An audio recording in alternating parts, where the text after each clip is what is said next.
నమస్తే, నేను మీ రంజిత్. తెలంగాణ రాష్ట్ర వ్యాప్తంగా రాష్ట్ర ముఖ్యమంత్రికి సంబంధించిన పరిపాలనా వ్యవస్థ, ఆయన నిర్ణయాలు, ముఖ్యమంత్రి గారి ఆలోచన విధానం, రేవంత్ రెడ్డి ఏం చేస్తున్నాడో తెలంగాణ సమాజానికి ఎప్పటికప్పుడు చెప్పే ప్రయత్నం చేస్తున్నాం. అయితే ఇప్పుడు మళ్ళొక అంశం నేను చెప్పాల్సిన అవసరం లేదు. రాష్ట్రానికి సంబంధించిన నేతలందరూ కూడా మొత్తుకున్నారు. తెలంగాణ వ్యాప్తంగా ఉన్న సబ్బండ వర్గాలు కూడా ఒక గొంతుక నినాదమై పూర్తి స్థాయిలో స్పందించింది. అయితే ఇదే అంశానికి సంబంధించి శాసన మండలి చైర్మన్ గుత్తా సుఖేందర్ రెడ్డి గతంలో బీఆర్ఎస్లో ఉండి ఇప్పుడు కాంగ్రెస్ పార్టీ వేయండు. కాంగ్రెస్ పార్టీకి సంబంధించిన ఎమ్మెల్సీ. అయితే గుత్తా సుఖేందర్ రెడ్డి ఒక రకంగా చెప్పాలంటే రేవంత్ సర్కార్ మీద తిరుగుబాటు బాహుట అనొచ్చు, లేదా ప్రభుత్వ వైఫల్యాలను ఎత్తి చూపిండు. సొంత ప్రభుత్వం సక పనిచేస్తలేదని చెప్పిండు. మీకు నమ్మకం లేకపోతే ఈ వీడియో చూడు. ప్రభుత్వానికి కూడా విజ్ఞప్తి చేస్తా ఉన్నాను. సంపూర్ణంగా రైతు బంధు రాలేదు, రైతు భరోసా రాలేదని అసంతృప్తి రైతుల్లో ఉంది. ఏమని చెప్పిండు? మేము పూర్తి స్థాయిలో రైతు బంధు వేసినాం, మేము పూర్తి స్థాయిలో రైతు బీమా కూడా వేసినాం. అంటే రైతులకు సంబంధించిన పెట్టుబడి సాయం అనేది ఒకటి, అదొకటి రుణమాఫీ, దాంతోపాటు బీమా, ఇవన్నీ చేస్తున్నాం, అద్భుతంగా చేస్తున్నాం అని చెప్పిండు. మళ్ళీ దాంతోపాటు 500 రూపాయల బోనస్ కూడా చేస్తా అన్నాడు. అతి లేదు గతి లేదని శాసన మండలికి సంబంధించిన కాంగ్రెస్ ఎమ్మెల్సీ గుత్తా సుఖేందర్ రెడ్డి చెప్తున్నాడు కదా. మరి దీని గురించి ఏం సమాధానం చెప్తారో ఒకసారి రాష్ట్ర ముఖ్యమంత్రి గారు ఇది మీకే వినండి. ఒకవైపు మీరు సంవత్సరానికి ఒక పంటకు రైతు బోనస్ కూడా 2000 కోట్ల వరకు ఇస్తారు. ఈ మల్టిపుల్ వాటితోని ఆర్థిక భారం ప్రభుత్వం మీద కూడా పడతారు. కాబట్టి దీని మీద మీరు ఒక చర్య తీసుకొని ఏదో ఒకటి పూర్తిగా ఇచ్చేటట్టు ఏర్పాటు చేయాలి. ఏం చేస్తాడా అని కనతలి బువ్వబెట్ట అంటే చిన్నమ్మకు చీరగొనిస్తా అన్నారట. ఎందుకంటే సామెతోటి ఉంటుంది, మీ అందరికి గుర్తుండి ఉండాలి. అరే రాష్ట్రంలో గత ప్రభుత్వానికి సంబంధించిన కేసీఆర్ పరిపాలన చేసినప్పుడు ఆయన ఉన్న పథకాలను అమలు చేయలేకపోయారు.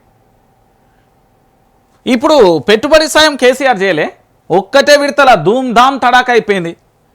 ఇవాళ వీళ్ళు రైతు పెట్టుబడి లేదు, రైతు రుణమాఫీ లేదు, బోనస్ లేదు, కొనుగోలు లేదు, యూరియా లేదు, కరెంటు లేదు, నీళ్లు లేదు. ఒక్కటా రెండా ఏ దిక్కు చూసినా ఒకటే అంశం, కన్నీళ్ల పర్యటమవుతున్న పరిస్థితి ఉన్న తెలంగాణలో. ఇది గుత్తా సుఖేందర్ రెడ్డి గారు చెప్పి నేను ఒక రకంగా మెచ్చుకోవాలి. గుత్తా సుఖేందర్ రెడ్డి గారు శభాష్ అనుకోవచ్చు. ఎందుకంటే సొంత ప్రభుత్వం మీద విమర్శలు చేయడం అనేది అద్భుతం. అది ఎందుకంటే కాంగ్రెస్ పార్టీ ఎమ్మెల్సీ శాసన మండలి చైర్మన్ అయినప్పటికీ కూడా వారి హోదాలో ఉండి ప్రభుత్వాన్ని నిలదీసినందుకు మనం నిజంగా కూడా అప్రిషియేట్ చేయాలి.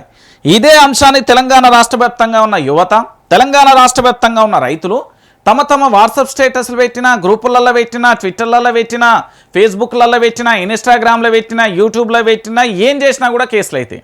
కానీ రియాలిటీ ఎట్లున్నది అనేది వారి మాటలలోనే ఉన్నాం. ఏంది అంటే మీరు రుణమాఫీ సరిగ్గా చేయలే, పెట్టుబడి ఇస్తలేరట, బోనసు చక్కగా ఇస్తలేరట, దీని గురించి మీరు ఆలోచించండి ముఖ్యమంత్రి గారు, గిట్లనే చేస్తే ఎట్లుంటుంది అనేది డైరెక్ట్గానే అడుగుతున్నాడు. తెలంగాణ సమాజం మనం మళ్ళీ ఆలోచించాల్సిన విషయం ఏముంటుంది? ఈ రాష్ట్రంలో పూర్తి స్థాయిలో కూడా ఇబ్బంది పడుతున్న ప్రతి ఒక్కరి గురించి కూడా ఆలోచించాలి కదా మనం. రాష్ట్రంలో జరుగుతున్న పరిస్థితులు ఎట్లున్నాయి? మొక్కజొన్న కోసం ఎట్ల కొట్లాట అవుతుంది, కొనుగోలు చేయమని ఏంది ఏం కథ మీరు అందరూ ఆల్రెడీ చూసే ఉంటారు. నేను మీకు మళ్ళొక్కసారి చూపెట్టే ప్రయత్నం చేస్తా. ఇక్కడ పూర్తి స్థాయిలో రాష్ట్రానికి సంబంధించిన పోలీస్ డిపార్ట్మెంట్కు సంబంధించిన వ్యక్తి, అంటే ఎవరైనా కానిస్టేబులే ఏంది వాళ్ళు మాట్లాడుతుంటే వీడియో చిత్రీకరించి పూర్తి స్థాయిలో వాళ్ళని ఏదో పోలీస్ స్టేషన్కి పిలిపించి కేసులు పెట్టో ఇంకోటి ఇబ్బంది పాలు చేస్తా అంటే కుదరదు. ఇది ప్రత్యేక తెలంగాణ రాష్ట్రం, 4 కోట్ల మంది కష్టపడి తెచ్చుకున్న తెలంగాణ రాష్ట్రం. వాళ్ళు మొక్కజొన్న పంట 6 కాలం పండించి మార్కెట్కు తీసుకొస్తే దానికి కొనే దిక్కు దివానా లేదనేది వాళ్ళు అడుగుతున్న ప్రశ్న. మరి దానికి ఏమైనా సమాధానం ఉన్నది అంటే ఇప్పటి వరకు కూడా సమాధానం లేని పరిస్థితి కనబడతాను. వీళ్ళు ఏంది రైతులు తిరగబడ్డారు. ఏంది అంటే దాదాపుగా నెల రోజులుగా పంట కొనుగోలు చేయడం లేదని నిరసనకు దిగితే రైతుల మీద కేసులు పెడతామని బెదిరిస్తారు. శబాష్. ఇది రేవంత్ మార్క్ ప్రభుత్వం. రేవంత్ ప్రభుత్వం కాంగ్రెస్ వచ్చింది, మార్పు వచ్చింది అన్నాం కదా. ఇగో ఇది మన అద్భుతమైన మార్పు. ఇక ఈ మార్పు గురించి మనం ఏం మాట్లాడదాం? తెలంగాణ సమాజం మొత్తం కూడా ఆలోచించండి దయచేసి. ఎందుకంటే ఈరోజు కనీసం మొక్కజొన్న పంట కొనుగోలు చేయలేని దుస్థితి, దీనస్థితిలో తెలంగాణ ప్రభుత్వం ఉన్నది. రైతులు పోయి నిరసన చేస్తే వాళ్ళ వీడియోలు తీసి మీ మీద కేసులు పెడతాం, మిమ్మల్ని అరెస్ట్ చేస్తాం అని బెదిరిస్తారా? అసలు ఎంత బాధాకరమైన విషయం అంటే నిన్న భారత రాజ్యాంగంలో ఒక కమ్మ నేనే తిరిగేసిన అవసరం ఉంది. అయితే ఒక పోలీస్ స్టేషన్ అండి, హైదరాబాద్లో కొన్ని పోలీస్ స్టేషన్లు, తెలంగాణ రాష్ట్ర వ్యాప్తంగా కొన్ని పోలీసులను చూస్తే నాకు ఇజ్జత్ అనిపిస్తుంది. వాళ్ళకి ఆ బువ్వ ఎట్లా తింటుర్రో కూడా నాకు అర్థమవుతలేదు. ఏదైనా ఒక వ్యక్తి కంప్లైంట్ దారి వచ్చినప్పుడు కంప్లైంట్కు సంబంధించి 14 రోజుల వ్యవధిలో ఎఫ్ఐఆర్ చేయాలి. కానీ అక్కడికి పోయిన 14 సెకండ్లలో ఎఫ్ఐఆర్ అవుతుంది. ఎట్లయితుంది నాకు అర్థమవుతలేదు. అది దాని గురించి ఎంక్వైరీ ఉంటుంది, దాని గురించి మొత్తం ఉంటుంది. అవన్నీ పక్కన పెట్టి ఏ విధంగా ప్రాసెస్ ముందు పోతున్నారు. ఏమన్నా అంటే కేసులు పెడితే ఏం చేస్తారు? కేసులు పెట్టి ఏమవుతుంది? తెలంగాణలో ఉన్న 4 కోట్ల మందికి జైలు కట్టిరిగా.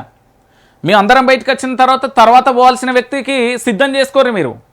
ఇప్పుడు లగ్జరీ లైఫ్లో అనుభవిస్తున్న వాళ్ళు అందరు రేపు పొద్దుగాల బీఆర్ఎస్ వస్తే దెత్తడి పోచమ్మ గుడి అవుతుంది. అలాది చూడురు మీరు అనుకుంటురేమో లిస్టు రెడీ అయిందాడ.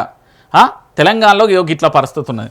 మా గుత్తా సుఖేందర్ అన్న మాట్లాడిన దాంట్లో ఏమన్నా తప్పు ఉన్నదా? అలా ఏం లేదు. ప్రజల కోసం శాసన మండలికి సంబంధించిన చైర్మన్ గుత్తా సుఖేందర్ రెడ్డి కాంగ్రెస్ పార్టీ మీద మాట్లాడిందంటే వాస్తవమైన విషయం. కాబట్టి మరి ముఖ్యమంత్రి గారు స్పందిస్తారా, మౌనంగా ఉంటారా, నాకేమిన వాళ్ళే అంటారా ఏంది అనేది మనం కూడా వేచి చూడాలి.